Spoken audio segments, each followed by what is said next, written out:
बिस्मिल्लाहिर्रहमानिर्रहीम अस्सलाम वालेकुम। इस्लामाबाद हाई कोर्ट के 6 जजेस के खत ने ताकत के अवानों को हिलाकर रख दिया है। इस वक्त पूरे पाकिस्तान के अंदर सबसे बड़ी यही खबर है और इसके आफ्टर शॉक से नजर आ रहा है कि मामला इंतहाई खतरनाक हो गया है। मुसलसल इस्लामाबाद और पिंडी में मुलाकातों का सिलसिला शुरू है। आज आर्मी चीफ और शहबाज शरीफ की एक इंतहाई आम मुलाकात हुई है। इस मुलाकात के हवाले से क्या खबरें हैं और दूसरी तरफ चीफ जस्टिस कादी फायद ईसा ने सुप्रीम कोर्ट ऑफ पाकिस्तान का फुल कोर्ट रेफरेंस तलब कर लिया है और ये इजलास हुआ है और इस इजलास के अंदर कुछ गर्मा गर्मी की भी इतलात है। लेकिन कादी साहब ने इस इजलास से पहले किन दो नून लीगी शख्सियात के साथ मुलाकात की है, ये भी आपके सामने मामला रखना है। वकला तहरीक तो शुरू होने जा रही है। आज वकला के नुमाइंदा जो बार एसोसिएशन हैं उन्होंने किस तरह के रद्द अमल का इजहार किया है और आदम नज़ीर तारड़ जो वकला का ग्रुप है पाकिस्तान बार काउंसिल में, वो वकला से किस तरह हाथ कर गया है, ये सारी गेम आपके सामने रखनी है। इसका क्या इम्पैक्ट पड़ सकता है और अगर इस पूरे मामले को कंट्रोल कर लिया जाता है तो उसके क्या असरात मुरतब हो सकते हैं, इस पर भी बात करेंगे। उम्मीद है आप समाअत करेंगे और अपने कीमती फीडबैक से ज़रूर आगाह करेंगे। कहते हैं कतरे कतरे से दरिया बनता है। अब जिस अंदाज के अंदर तहरीक इंसाफ के खिलाफ मदालम ढाए गए, आम लोगों को 9 मई की आड़ में उनके घरों पर हमले किए गए, इंसानी हकूक की पामालियां हुई, आइन कानून को रौंदा गया, पाकिस्तान को एक जंगल का कानून बना दिया गया और यहाँ पर सरमायाकारी तो क्या होनी थी, खाऊ कबाइल को बाज़ाब्ता तौर पर काबज कर दिया गया। फार्म 45 के मुकाबले में लाकर तहरीक इंसाफ की 2/3 अक्सरियत को जो है वो आप समझें कि अवाम के मैंडेट को जूते की नोक पर रखा गया। लेकिन इसी पर बस नहीं हुआ, बल्कि जो भी बात करता है उसको उठा लिया जाता है, गिरफ्तार कर लिया जाता है।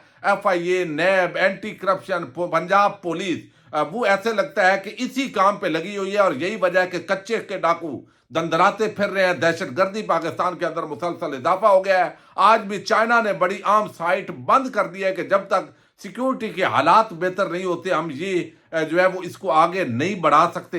ये सारी चीजें अपनी जगह है, लेकिन जो ऐवान इक़्तिदार के अंदर बैठे हुए बदमस्त हाथी हैं, शायद उनको असल सूरत हाल का अंदाजा नहीं है कि पहले मरले के अंदर तो आवाम ने पुरअमन तौर पर उनकी इस गुंडागर्दी की जो राय है उसको मुस्तरद करके एक तहरीक इंसाफ और इमरान खान को वोट दिया। आपने इंतखाबी निशान ले लिया, आपने जल्द से जलूस नहीं करने दिए। ये सारी कहानी फिर 9 मई के अंदर खवातीन, बच्चे, मर्द, बुजुर्ग सबको जेलों में डाला, हरासा किया। जो कुछ हो सकता था ये होता रहा। सुप्रीम कोर्ट के जज खामोशी से बैठते रहे। इस्लामाबाद हाई कोर्ट हो या बाकी हाई कोर्ट के जज, उनका कंप्रोमाइज होना नजर आता रहा। ये सारी चीजें होती रही, लेकिन हमारे कादी साहब जो है वो चुप करके तशरीफ रखते रहे और PTI के पूछते रहे कि उस वक्त हुकूमत किसकी थी। 2-4 सवाल किए, भुट्टो का केस उठा के रख दिया, लेकिन मौजूदा जो उनके सामने हो रहा है, नाक के नीचे जो हो रहा है, वो उसके अंदर जो है वो मुकम्मल तौर पर खामोश रहे। अब वकला की जो बॉडीज हैं उन्होंने आज प्रेस रिलीज जारी की, इजलास मुनक्कद हुए। Lahore high court bar association का बड़ा आम इजलास हुआ। हामिद खान ने प्रेस कॉन्फ्रेंस की और हामिद खान का एक अमूमी रवैया है, वो ज़रा कूल माइंडेड आदमी है और स्लो चलते हैं, इसी वजह से उनका ग्रुप इलेक्शन भी अक्सर हार जाता है। अब हामिद खान जो है उन्होंने पूरा फोकस इस्लामाबाद हाई कोर्ट के चीफ जस्टिस पर रखा, लेकिन असल जो इस पूरी गेम का जो मास्टर जिनको कहा जाता है, वो जिनकी वजह से मतहत अदालतों के अंदर इस सतह तक मुदाखलत हुई है, उन्होंने कादी फायद ईसा की ना मजम्मत की ना उनके हवाले से कोई बात की। दूसरी तरफ जो है वो तमाम हाई कोर्ट्स के प्रेस रिलीजेज आई हैं, लेकिन उस तरह की ये प्रेस रिलीजेज नहीं है जिससे एक तूफान मच जाए। मादरत के साथ मेरे बहुत सारे वकला दोस्त बड़े जज्बाती भी हैं, मैं सारी चीज़ें देख रहा हूँ, लेकिन Balochistan high court bar association और Islamabad high court bar association की जो प्रेस कॉन्फ्रेंस है वो कदरे सख्त आई है। एजेंसीज की पाकिस्तान के इदारों के अंदर जो ये एक खुली मुदाखलत है, इसको चैलेंज किया गया और कहा गया है कि हम हड़ताल करेंगे, भूख हड़ताल भी करेंगे जब भी वकला की तहरीक का आगाज होना चाहिए। लेकिन बाकी जो बार काउंसिल हैं उन्होंने बड़े सुकून के साथ जो अपनी statement supreme court bar association ने भी जारी की है, लेकिन सबसे बड़ी जो बेवफाई की है, और आप कह सकते हैं और वकला तो शायद ये समझे कि उनके साथ जो गद्दारी की है वकला के अंदर से, वो आदम नज़ीर तारड़ जो मौजूदा पाकिस्तान बार काउंसिल का ग्रुप है, वो उसकी तरफ जो है वो बात की जा रही है। उन्होंने जो है वो कहा है कि हम इजलास करेंगे। कब करेंगे? 5 तारीख को, आज से 15 दिन बाद, यानी 10 दिन बाद सुकून के साथ इजलास करेंगे। और उसकी एग्जीक्यूटिव कमेटी जो है उसके हेड है फारूक एच नाइक। आप अंदाजा कर लें, सियासतदानों के हाथ ये पाकिस्तान बार काउंसिल को तो खत्म कर देना चाहिए। ये चूंकि वकला की नुमाइंदा तंजीम ही नहीं है। इसी तरह पंजाब बार है, हाई कोर्ट जो बार प्रॉपर जो इलेक्टेड बॉडी से डायरेक्ट आती हैं। अब ये पाकिस्तान बार काउंसिल की क्या जरूरत है भाई? जिसकी हुकूमत होगी इधर वही होंगे, तो इत्तेहादी सारे बैठे हुए हैं। उनको ना कानून से है ना आइन से है, और सारे सियासतदान उनके लिए रास्ता इधर खोल दिया गया है। तो वकला के जो असल नुमाइंदे हैं वो वही है जो सुप्रीम कोर्ट बार एसोसिएशन हो, हाई कोर्ट बार एसोसिएशन हो, और अक्सरियत तकरीबन तमाम ने कंडेम किया। लेकिन ये मामला कंडेम तक नहीं है, इतना तो आपने वैसे ही करना था। ये मामला है कि इस पूरे मामले को क्लोज करना है। वो जजद कंप्रोमाइज हुए, यानी ये तो बोल पड़े, गैरतमंद जज थे, बोल पड़े।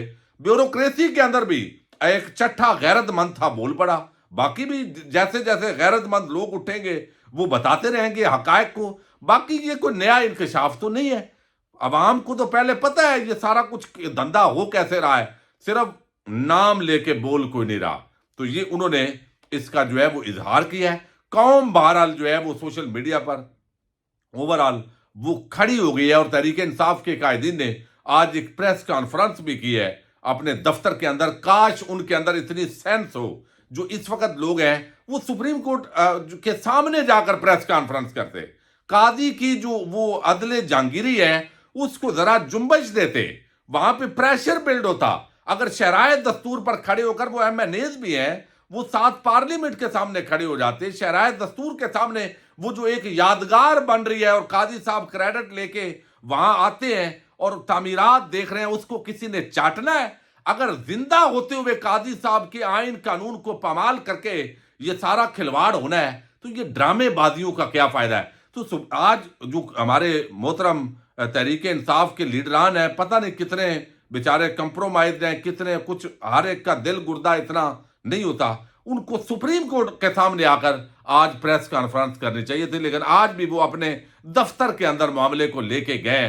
अब इमरान खान बेचारा अडयाला से कितनी हदायत जो है वो देता रहेगा। तो वकला तहरीक तो शुरू हो रही है, लेकिन उसके अंदर लतीफ खोसा, एतजाज एहसन और तहरीक इंसाफ के जो ऑलरेडी हामी है वो बोलेंगे, और बाकी जो है वो जजज को उल्टे पड़ गए। यानी टाउट आप देखें ना, टाउट और नून लीगी और सारे जो जत्थे हैं वो उल्टा इन 6 जजज को पड़ गए। अगर एक जज होता ना तो उनकी बात को कुछ वजन दिया जाता। वो इन 6 जजज को पड़ गए कि यही गलत है, हमारा आमर फारूक ठीक है, हमारा यानी 7 जजज जो है बाकी गलत है, हमारा आमर फारूक सलामत रहना चाहिए। इस इस्लामाबाद असूली तौर पर chief justice Islamabad high court को इस वक्त तक इस्तीफा दे देना चाहिए था, लेकिन नहीं दिया।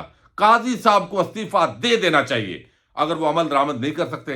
लेकिन सुप्रीम फुल कोर्ट रेफरेंस हुआ, और फुल कोर्ट का मतलब होता है सारे जो जजेस हैं वो बैठते हैं और उन्होंने उस खत का जायजा लिया है कि भाई ये खत आया है और इसके अंदर ये इल्जामात है, अब हम क्या करें। लेकिन काजी साहब ने इस फुल कोर्ट जो रेफरेंस है इससे पहले जो है वो यकीनन ये जब बुलाया जाता है तो ये हंगामी सूरत हाल होती है, इंतहाई गैर मामूली हालात के अंदर ये बुलाया जाता है, या फिर साल के अंदर एनुअल एक रेफरेंस होता है। अब यहां पर जो है वो काजी साहब ने एक तो मुलाकात की है, बताया गया कि उनसे अटारनी जनरल मिले, वो हुकूमती नुमाइंदे होते हैं, उनके साथ उनकी मुलाकात हुई है। फिर आदम नज़ीर तारड़ की मुलाकात, वजीर कानून, यानी उनकी मुलाकात का जिक्र हो रहा है। अब कहा जा सकता है कि भाई ये तो वजीर कानून है, नहीं, ये वजीर कानून नहीं है, ये इनको वकला का ब्रोकर भी कहा जाता है।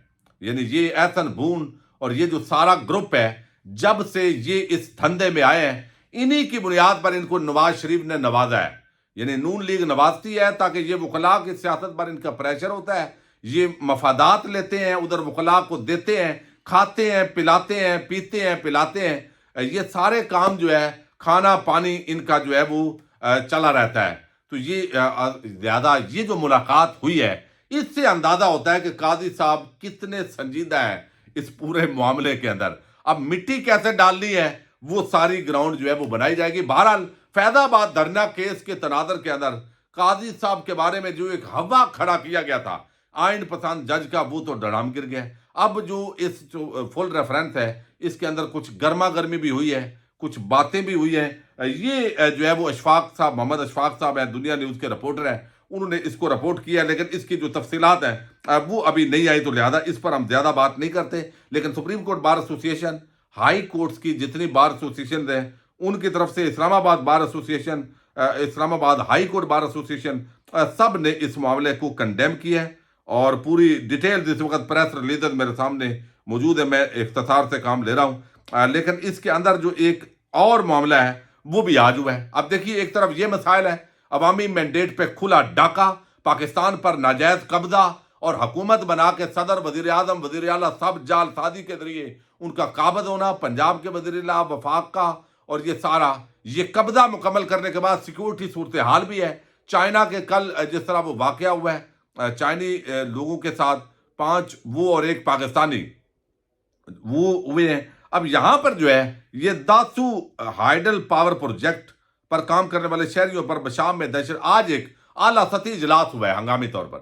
یہ اعلیٰ سطحی اجلاس کے اندر ظاہر ہے آرمی چیف اور شہباز شریف اور باقی، میں وزیر اعظم اس لیے زیادہ نہیں بولتا کہ وہ وزیر اعظم نہیں ہے، وہ فارم 47 کا وزیر اعظم پھر بولنا پڑتا ہے، لیکن وہ قبضہ ایک ہے، بہرحال ہو گیا ہے۔ اچھا، اب یہ دہشت گردوں کے حملے کے بعد شہباز شریف کی زیر صدارت ہنگامی اجلاس ہوا ہے۔ اجلاس میں وفاقی وزراء، چیف آف آرمی اسٹاف، وزرائے اعلیٰ، متعلقہ صوبوں کے چیف سیکرٹریز اور پولیس کی انسپیکٹر جنرل نے شرکت کی ہے۔ اب ایک تو یہ ملاقات ہوئی ہے، یعنی اجلاس ہوا ہے جس کے اندر جائزہ لیا گیا سیکورٹی کا، اور پبلکلی بتایا گیا کہ ترقیاتی منصوبوں کا اور معصوم شہریوں کا اور سیکورٹی کے صورتحال، اور وہی پرانے نعرے ہمارے آرمی چیف صاحب کے، وہی پرانے بیانات، ایک بھی دہشت گرد کو نہیں چھوڑیں گے اور ایسے کریں گے۔ وزیر اعظم نے ریاست مشترکہ تحقیقات کرنے کی ہدایت کی ہے۔ دہشت گردی ایک بین الاقوامی خطرہ ہے جسے پاکستان کے دشمنوں کو یہ کر رہے ہیں، اور یہ ہم سرحدوں کے پار دہشت گردوں کے لیے دستیاب پناہ گاہوں پر شدید تحفظات کا اظہار کیا گیا ہے۔ آرمی چیف نے ملک سے دہشت گردی کی لعنت کے خاتمے کے لیے مسلح افواج کے عزم کا اعادہ کیا ہے۔ آرمی چیف نے کہا قوم نے پچھلے 2 دہائیوں سے ثابت قدمی دکھائی ہے۔ یہ ساری چیزیں آرمی چیف کے حوالے سے چلی ہیں بیانات، اور کوئی کسر نہیں چھوڑیں گے۔ یہ ساری باتیں یہاں پہ ہوتی رہی ہیں۔ اب جو معاملہ ایک ہے یہ دیکھنے والا ہے، یہ ضروری ہے، اچھی بات ہے، یہ کر دیا گیا ہے، یہ سارے معاملات ہیں، لیکن دوسری طرف یہ دیکھنے کی ضرورت ہے کہ یہاں پر آرمی چیف کی 1 on 1 ملاقات بھی شہباز شریف سے ہوئی ہے۔ اگر یہاں پر یہ معاملات ہوئے ہیں تو وہاں اس ملاقات کے اندر کیا ہوئے ہیں؟ اور 6 ججز کے اس خطرناک خط کے بعد یہ پہلی ملاقات ہے۔ اب یقینی طور پر لازمی بات ہے کہ جب ججز کہہ رہے ہیں کہ مداخلتی فوج کر رہی ہے، ایجنسیز کر رہی ہیں، تو وزیر اعظم اس ایجنسی کا سربراہ ہے، آرمی چیف کا بھی اس سے لنک ہے، تو اس پر بھی یقیناً بات ہوئی ہوگی۔ لیکن اس کی اب تفصیلات جو ہے وہ مزید وہ سارے، چونکہ سیکورٹی صورتحال کی پریس ریلیز سامنے آئی ہے، تو ہم اسی پر اکتفا کرتے ہیں۔ اگلی ویڈیو کے اندر تفصیلات کچھ اور شیئر کریں گے۔ پاکستان زندہ باد، پاک فوج پائندہ باد۔